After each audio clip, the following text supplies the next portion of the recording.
Proses hak tanggungan adalah hak jamin atas tanah itu benda-benda yang berkaitan dengan tanah tersebut yang digunakan untuk pelunasan hutang tertentu.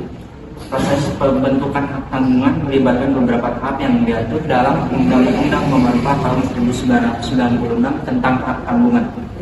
Yang kedua, saya akan menyebutkan beberapa asas-asas hak tanggungan. Yang pertama, bersifat.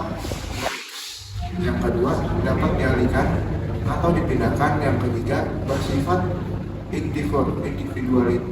Yang keempat, bersifat menyeluruh. Yang kelima, tidak dapat dipisahkan. Yang keenam, berjenjang atau memiliki prioritas. Yang ketujuh, publisitas atau harus diumumkan. Yang kedelapan, mengikuti bendanya. Yang kesembilan, bersifat didahului. Saya akan menjelaskan apa yang membuat hak tanggungan itu berakhir. Yang pertama, hapusnya utang yang dijamin. Yang kedua, dilepaskannya hak tanggungan oleh pemegangnya. Yang ketiga, pembersihan hak tanggungan berdasarkan penetapan terikat oleh pengadilan. Yang keempat, hapusnya hak atas tanah yang dibebani hak tanggungan. Fungsi dan keunggulan hak tanggungan. Yang pertama, memberikan jaminan yang kuat kepada kreditur atas pelunasan utang. Yang kedua, memiliki sifat droit de préférence, yang berarti kreditur memiliki prioritas utama atas objek hak tanggungan dibandingkan kreditur lainnya. Yang ketiga, jika debitur one prestasi, kreditur dapat mengeksekusi hak tanggungan melalui penjualan tanah secara langsung. Baik, berikutnya saya akan menjelaskan beberapa proses hak tanggungan. Yang pertama ada perjanjian utang piutang, yang kedua akta pemberian hak tanggungan, yang ketiga pendaftaran hak tanggungan, yang keempat sertifikat hak tanggungan, yang kelima adalah eksekusi hak tanggungan. Selanjutnya saya akan menjelaskan dokumen penting yang diperlukan dalam proses hak tanggungan. Yang pertama ada perjanjian utang piutang. Dokumen ini menjadi dasar utama adanya hak tanggungan. Yang kedua ada sertifikat hak atas tanah. Sertifikat tanah menjadi dokumen utama yang dijadikan objek jaminan.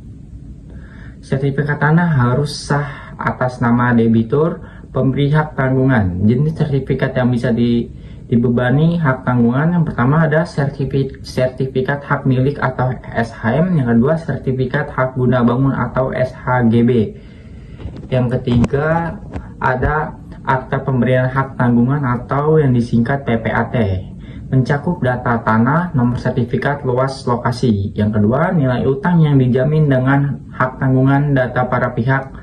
Yang keempat, janji khusus misalnya hak parate eksekusi. Selanjutnya ada 4, pendaftaran hak tanggungan. PPAT mendaftarkan hak tanggungan ke kantor pertanahan. Dokumen yang diperlukan untuk pendaftaran yaitu akta pemberian hak tanggungan. Yang kedua, sertifikat tanah asli. Yang ketiga, fotokopi identitas para pihak. Yang keempat, bukti pembayaran bea perolehan hak atas tanah bangunan atau yang disebut atau disingkat BPHTB. Yang kelima, sertifikat hak tanggungan. SHT merupakan bukti bahwa tanah telah resmi menjadi objek hak tanggungan. Yang keenam, dokumen pelunasan atau penghapusan hak tanggungan. Jika utang sudah lunas, kreditur wajib menyerahkan dokumen berikut untuk menghapus hak tanggungan. Di sini ada kesimpulan, di mana hak tanggungan adalah instrumen hukum yang tidak hanya menjamin kapasitas bagi lembaga keuangan atau kreditur dalam menyalurkan kredit, tetapi juga mendukung perkembangan sistem ekonomi dan investasi di Indonesia. Dengan hak tanggungan, risiko dalam perjanjian utang piutang dapat diminimalkan sehingga tercipta rasa aman bagi para pihak yang terlibat.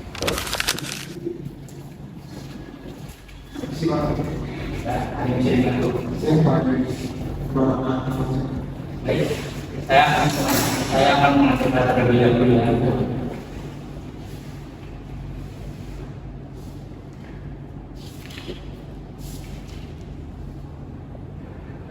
Baik, ada 2 layanan yang akan dipilih, layanan langsung, offline atau elektronik ya Pak. Bank memproses pendaftaran hak tanggungan melalui layanan elektronik. Pihak melakukan pembuatan berkas, menginput dan kode akta. Selanjutnya, bank mencetak surat perintah setor. Selanjutnya, kantor pertanahan melakukan pemeriksaan berkas permohonan, dan yang terakhir, proses hak tanggungan akan terbit secara otomatis. Selanjutnya, pihak PPAT menginput nomor akta dan data lainnya serta mengunggah akta. Sekian video ilustrasi hak tanggungan dari kami. Bila masih ada kekurangan, mohon maaf. Wassalamualaikum warahmatullahi wabarakatuh.